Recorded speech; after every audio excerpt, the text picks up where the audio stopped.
Ciao a tutti, eccoci qua con la seconda puntata di Excel for Cavare.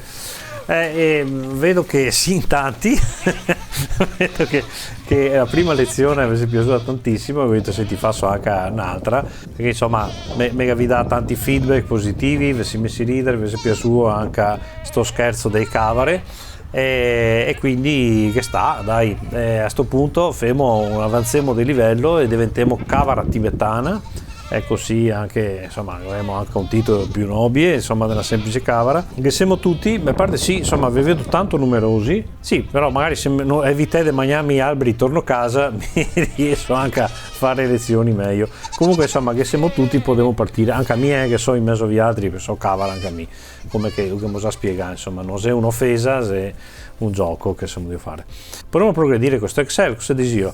Intanto allora il file che avevo fatto l'altra volta, hai visto che adesso che ma Cavara qua come sfondo proprio, così entriamo meglio nel mood. Allora qua che abbiamo il nostro file contabilità, mi lo butto via. Ok, perché così impariamo anche a ripetere le robe. Un altro modo di creare i file è tasto destro nuovo. Vi ricordate che mi avevo detto che il tasto destro vi salva la vita? Ecco, quando che non vi voglio andare a fare start, Excel, compagnie belle, e dice ma come c'è che si faceva che roba? Tasto destro nuovo, e qua che ho il foglio di lavoro Microsoft Excel. Lui mi dice nuovo foglio di lavoro, mi dà già un nome, mi chiamo contabilità casa. Bene, invio e faccio doppio clic sul file. Mi si presenta già qua a griglia. Naturalmente mi studio creare sul desktop perché così mi è comodo, ma non sarebbe sbagliare metterlo dentro a una cartella opportuna che avvia anche documenti, e su documenti potete crearvi delle cartelle e sottocartelle e via dicendo, così tenete organizzare le vostre robe. Quindi mettete dove che avete, se avete un disco esterno mettete su un disco esterno, com'è che vi preferite meglio. Non è giusto metterle sul desktop come studio farmi, perché è una cavolo di usanza che abbiamo tutti, e il desktop è la nostra scrivania, e la scrivania bisogna tenerla netta, se no con lungo andare se inseppemo da roba e dopo perderemo via, non si ricorda. So che è comoda perché c'è qua davanti, ma non va bene, bisogna salvare le robe nei posti giusti e dopo casomai fare un collegamento a quelle robe là. Ma questo è il corso di Windows by Cavare. Torniamo al nostro Excel. Gli altri vogliamo giocare, che abbiamo sempre detto, battaglia navale. Se mettiamo qua e diciamo vogliamo fare una contabilità della famiglia normale, no? Diciamo giorno, no? Descrizione, entrate, uscite. Ok, adesso se vedi descrizione è scritta, è più lunga come scritta, e su questo larghezza delle colonne no che sta. Allora noi o clicchiamo sul bordo della colonna se spostiamo per dargli lo spazio che necessita, oppure più semplice, sempre sul bordo destro della colonna facciamo doppio clic. Io già si mette nella dimensione che necessita. Adesso se supponiamo che avessimo tante altre colonne con nomi lunghi, tipo questa qua, no? Tutti i nomi lunghi che va a nascondersi, dovrissimo per ognuna fare doppio clic, no, se è una rottura le scatole. Se noi clicchiamo all'inizio qua delle colonne, delle righe, questo pulsante, vedi che si seleziona tutto il foglio del lavoro. Basta andare in una qualsiasi colonna, sulla parte destra sempre fare un doppio clic. Io, essendo selezionato tutto, il gas sistema tutte quante le doppie colonne. Ho detto ok, ti vuoi fare in modo che tutti i testi staga bene dentro le colonne, essendo selezionate tutte, le ho fatte per tutte in un colpo solo. Fantastico, mettiamo via sta porcheria. Giorno, descrizione, entrate e uscite. Adesso ti dici, però mi pare un po' schiacciato, cioè che sta dentro tutte le scritte, vedo bene, però mi piacerebbe che fosse un po' più di aria, perché ho tutta sto foglio Excel qua che se vodo inutilmente e tutta sta roba che si è schicciata qua. Anche questo non è bello da vedere. E ora un altro sistema per fare in modo di allargare, mi dovrei mettermi così, allargare il giorno, allargare la descrizione, capito? CTRL Z. Invece voglio fare una roba più figa, come che abbiamo visto prima, seleziono tutte le colonne e allargo una colonna sola e tutte le altre si allarga della stessa dimensione che allarga A. se vedi, se stringo tutte si stringe, se allargo tutte si allarga, ecco, così mi va meglio, così sappiamo anche a confidenza con questi meccanismi. Proviamo già a scrivere qualcosa. Allora, il giorno 1 gennaio 2023, non finta che sia per il prossimo anno. Allora io mi a casa formattare in questa maniera, se vi ricordate dalla lezione precedente, io quando che capisce che le date e formata in quel modo là, se non ne piace potremo andare a formattare in modi tipo data in cifre, così, ecco, vedo, mi piace meglio così. Oppure potete farvi una formattazione personalizzata che adesso non se mettiamo, però personalizzato qua, vedi che potete fare giorno, mese, anno col trattino, e potete anche scrivervi a altri a cosa, cioè se mi volessi il giorno con l'anno, anno, ok, io mi fa il giorno con l'anno, col trattino, torno qua, vado su altri numeri formati e non voglio il trattino, voglio a virgola, che è assurdo, però io mi metto a virgola, cioè veramente possibilità infinite. Adesso mi interessa data in cifre. Descrizione, spesa, ho fatto a spesa, entrate, non entra niente, ho fatto a spesa, entrare bestemmie dove. Uscite, ho speso 100 euro, gli ultimi. Allora, se vi ricordate, mi piacerebbe vedere che fosse in euro ste robe, sia entrate che uscite. Seleziono entrambe le colonne, vado sul formato e dico valuta, ecco, così mi ritorna più carino da vedere. Fermo che il giorno, sempre il giorno 1 gennaio 23, lo stipendio come entrate mese tra 1.700 euro, va bene? Allora che sarà formata come euro, sì, è una miseria il giorno di qua, però 1.700 euro. Allora lui fa in sto caso il puntino come separatore dei decimali e a virgola come separatore dei migliaia. Anche queste robe qua può essere modificate. Potremmo con impostazioni d'Excel dire voglio il puntino sulle migliaia e a virgola su. Che sono programmatore, mi serve il puntino su il separatore dei decimali per motivi che non sto qua a spiegare, perché in informatica i decimali che si separa sempre col punto, okay? Gli inglesi, i computer, tutto quello che vado io. Fermo che il giorno 2 gennaio 2023, cosa che abbiamo fatto? Ristorante, siamo dai mail fora e abbiamo speso gli 80 euro. Ecco, adesso come l'altra lezione mi serve di avere i totali. Ora salto una riga, totali.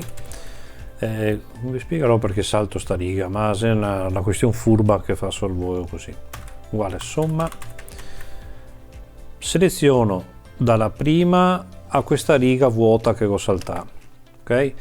E ho fatto a somma di tutte le entrate. Se sposto col quadratino a destra, ho a somma di tutte le uscite. Adesso mi interessa di aggiungere una riga, perché dovrò andare avanti, no, con queste cose qua. Se mia riga aggiungo qua sotto, non vi influenza i totali naturalmente, perché se faccio un doppio clic sulla cella vedo che questa selezione a me fa a somma. Ma ora mi devo posizionare, devo inserire una riga nuova all'interno di quella selezione là. Ecco perché c'è questa riga vuota. Se mi faccio tasto destro, vi ricordate quando non sapevi cosa fare, fare tasto destro all'inizio della riga, inserisci. Io mi inserisco un'altra riga vuota. Se faccio un doppio clic sulla formula vedo che la selezione è aumentata, quindi automaticamente se scrivo 200 qua, vedo che fuori a 1900. Questo vuol dire che finché stavo dentro a questa selezione aggiungo righe, queste e si somma a quella formula là. Ok? Andiamo sul giorno 3 2023 e fermo che avevamo un'altra entrata, quindi non so, ho venduto il cellulare per 200 euro. Bene, se la formula. Adesso dico, oh caspita, però il giorno 2 mi avevo un'altra spesa. E come c'è che faccio? Beh, molto semplice, mi posiziono sulla riga, quella del giorno 3, tasto destro, inserisci. Io metto sempre una riga sopra a quella che mi so posizionarmi. E qua posso dire di nuovo 2, oppure scelgo questo, CTRL C, copio, CTRL V, incollo. Okay? E che spesa che ho? Il pane, devo comprare il pane per 5 euro. Ok, fantastico. Riproviamo l'ultima volta. Ho un'altra cosa del giorno 1, mi posiziono sul giorno 2, faccio il tasto destro, inserisci. Qua posso fare CTRL C, CTRL V. Cosa c'è che ho un'altra uscita che può essere l'acqua. Devo comprare l'acqua, non so cosa che possa servire l'acqua, perché insomma, soprattutto qua in Veneto, comunque 8 euro di acqua. Non lo so, forse che serviva da lavarsi le mani. Vabbè. Ok, abbiamo capito quindi allora che queste formule continuano a agire all'interno di questa selezione e mi basta inserire le righe in quel modo là. Ecco, mi ricordo quando che iniziavo con l'Excel da boccia che una delle difficoltà immediate che ho trovato è stata quella di modificare il contenuto della cella. Supponiamo che qua amico ho scritto cellulare con una L SOE, no? Io mi mettevo sopra la cella e dicevo adesso come c'è che faccio a cambiare? Perché se mi scrivo, vedo che sovrascrivo quello che si sa. Faccio ESC, per carità, non potevo toccare niente. Dopo vedevo che qua sopra che era il contenuto della cella, ora andavo qua cellulare, facevo invio, effettivamente la modificavo, no? Però mi secami di muovere il mouse, andare da un'altra parte, vi ricordate che dovevamo cercare di essere veloci? Beh, allora basta andare su cella, fare doppio clic. Se vedi, mi si posiziona già il cursore dove che voglio, metto L in più e faccio invio. Ecco quindi che posso fare doppio clic qua, invece di 80 euro era 90, e posso fare un doppio clic sull'intestazione, un doppio clic sulle date, vedi quanto semplice che è modificare i celle in questo modo qua. Chiaramente sulle valute, se faccio un doppio clic io mi presenta il numero puro, quando faccio invio mi ho riformata in modo carino qua valuta. Ecco, ma capiamo anche un'altra cosa, che se mi so di modificare una cella, ok, tipo cellulare Samsung, se faccio invio confermo e mi si sposta tutto in una cella sottostante. Se faccio tab mi sposta in avanti. Vi ricordate che i tab, che quando mi faccio così tab io capisco che so di inserire dati, se faccio invio e si mette su e celle tab, vedete, faccio invio, serve per l'inserimento tabellare, diciamo. Quindi per confermare il contenuto della cella o invio tab o addirittura proprio se clicco in una cella qualsiasi confermo il contenuto della cella che ero di modificare. Ecco che c'è un altro concetto che vi sarà sempre utile quando usate il computer. Ora che abbiamo detto che esisteva il tasto destro, no? Che voleva dire non mi ricordo più come che si faceva una certa cosa, la maggior parte delle volte all'interno di questo menu contestuale mi trovo quella funzionalità che mi serviva. Ok, questo vi salva. Mentre se so di io scrivere e ho sbagliato, non dovevo farlo in quel momento, so in una stazione di panico, esiste il tasto ESC. Il tasto ESC se aiuto mamma cosa vuoi combinare, aspetta che mi fermo e torno un passo indietro. Ok? Questo se si dio farlo in quel momento, cioè evidenziare una formula che scrivo sopra, so di incasinare tutto. Quando che vi incorsi che si dio farlo, ESC, che vi risolto tutto. Se invece siamo qua, pastroccio, rovino tutto, faccio invio, io addirittura mi fa questo simbolo nome con punto di domanda per dire ma cosa mi hai scritto. Infatti se vado sopra vedo che la formula che è tutta pasticciata, insomma non funziona così. Ormai quando che ho confermato la roba posso fare CTRL Z e torno indietro di un passo. Quindi questo per dirvi che non stai a paura, non stai a farvi ciappare da panico, perché c'è gente che per sbaglio sessiona tutto, fa canc o scrive o pasticcia, fa un baito di roba e dice qua mi ho perso tutto. Invece se dite fe CTRL Z, CTRL Z, CTRL Z, CTRL Z, CTRL Z, vedete, poi torno indietro di tutti i casini che ho combinato.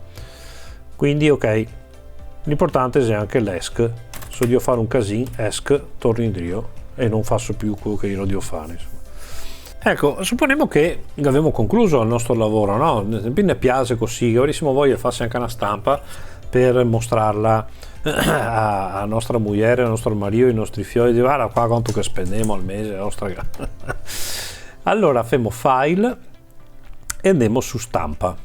così iniziamo a prendere anche confidenza con tutti questi pulsanti. E qua io mi mostra quello che ho fatto, però dove si andrà a finire la griglia? Sparia. Ma sai che era Dea? Ecco qua, un altro ostacolo mentale che dovremmo superare. Allora, questa griglia che vediamo è finta, è uno sfondo che serve solo qua, ok? Per farne capire qualche celle e dove muoversi. Se vogliamo veramente far vedere una griglia proprio disegnata, dovremo crearla noi. Allora, intanto ma qua vedo sto tratteggio, vedi? Cosa c'è? C'è il famoso foglio A4. Io, essendo che sono andato in stampa, e se che mi ricordo che so di avvicinarmi al fatto di voler stampare, e ora mi crea questi tratteggi per dire guarda che però tutta sta roba qua non c'è dentro quel foglio A4 che è questo qua, te sarisci da fuori, e quindi mi stampo sta roba e dopo ti stampo un altro foglio con sta roba qua. E tipiche stampe brutte che succede proprio quando non si accorge che si sborda e te resta fogli bianchi con tocchi di tabelle o robe del genere. Allora, per far restare robe, seleziono tutte le colonne e stringo un po'. Ecco qua, adesso vedo che sono dentro i tratteggi. Allora, abbiamo detto che ne serve disegnare a griglia. Mi seleziono tutta da questo pulsantino qua. Vedi, posso definire bordi sopra, sotto, a destra, a sinistra, grassetti sopra, sotto. Faccio tutti i bordi e vedi che effettivamente si crea dei bordi disegnati in nero, evidenziati in nero. Se vado su stampa, quella qua a metà bella, a me piace. Adesso qua vi altri potreste iniziare a giocare, ma questo è un compito che vi do a voi, perché potete, usando tutti sti strafanici che abbiamo qua, a rendere più carina sta roba, tipo metto in grassetto, metto in centro, magari metto un carattere più grande, magari metto un sfondo scuro e un carattere bianco perché mi è più leggibile così. Magari le righe, vedi, seleziono col control, tengo premuto, seleziono tutte le righe pari e che metto uno sfondino azzurrino, così, no? Diventa più carina e più intellegibile una griglia fatta così. Quindi feo questo lavoro qua, perché vi serve, no? Per formattare destra sinistra, è importante perché c'è per confidenza, però CTRL Z, CTRL Z, CTRL Z, CTRL Z. Però esiste, avuto che Excel non abbia fatto invece che abbia essere a mano a rompermi le scatole. Sì, Excel che ha fatto sta roba. Allora, se mi evidenzio tutta la mia tabella, vi dico, formatta come tabella. Io gasa tutta una serie di tipi di formattazioni di tabelle, metti che mi piace questa col blu, io mi dice sito dentro la tabella assise qui a selezione, ok.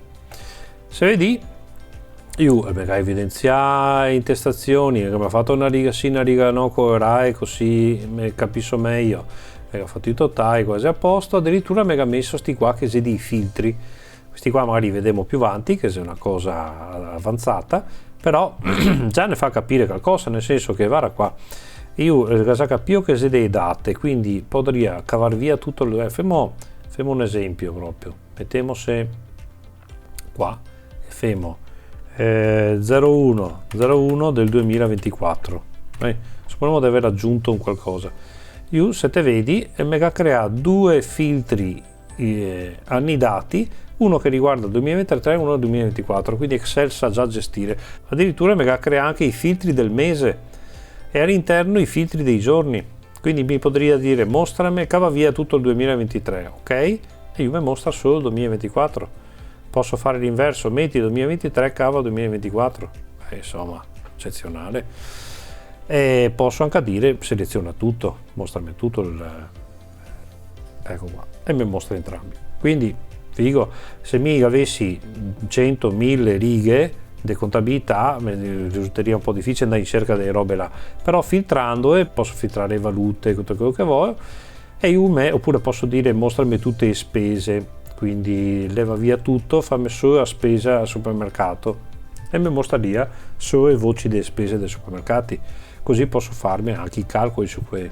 Ancora una volta sono da fuori, seleziono tutto, stringo un po', eccolo qua, sono ritornato dentro il foglio A4, file, stampa, quindi come che è la nostra filosofia, dovremmo giocare subito e avere subito i risultati perché così ne piace. Se avevi visto in 2 lezioni che saremo contata anche in modo scanzonato, siamo riusciti ad arrivare a una stampa di una griglia di Excel dove che c'è anche delle formule con dei totali e dove che c'è anche un po' di eleganza nel mostrare le cose. A questo punto premo il tasto stampa e vado a stampare sulla mia stampante in sostanza, ok? Quindi potremo fregiarsi del titolo de capra tibetana. Che sta, insomma, guarda che fighi che siamo. Allora, se vuoi offrirmi un spritz, perché mi quando che faccio station parlo tanto, poi mi si secca a gola, no? Qua sotto che c'è un link a PayPal o a Satispay, che così, insomma, dai, mi dai un contributo che così mi voglio a farne sempre di più di questi video, ok? Grazie mille, clicca sotto mi piace, iscrivetevi al canale e attivate anche la campanella così vi arriva sempre notifiche ogni volta che creo un nuovo video, perché continuiamo a farne tanti, insomma, faremo anche Word per capre, Windows per capre, HTML per capre, che se Massimo, che sta mio amico che sta qua in farmacia a San Brusone, mi ha detto ma sento che stai facendo un corso HTML, però spiegare in maniera semplice perché te vai su internet e c'è tutti dispersivi sti corsi, sono super tecnici, a questo punto non so più da che parte ciapparmi, mi ciappo nervoso e muovo tutto. Invece dai, cerchiamo vi altri di andare in modo dolce su ste robe.